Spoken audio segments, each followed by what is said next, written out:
Catherine Bernardo may posibilidad na ligawan ng kanyang dating crush na classmate. Alamin sa Showbiz Spotlight ni Anton.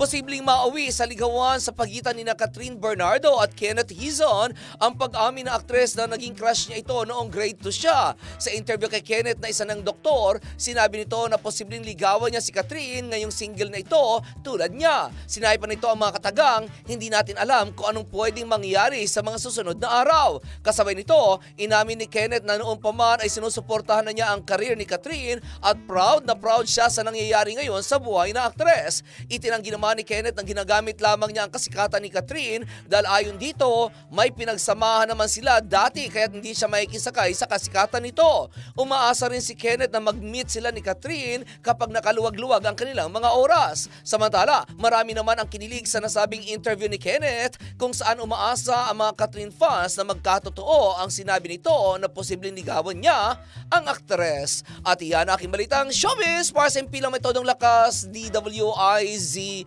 Ako si Anton, nagbabalita ng tama, naglilingkod ng tama.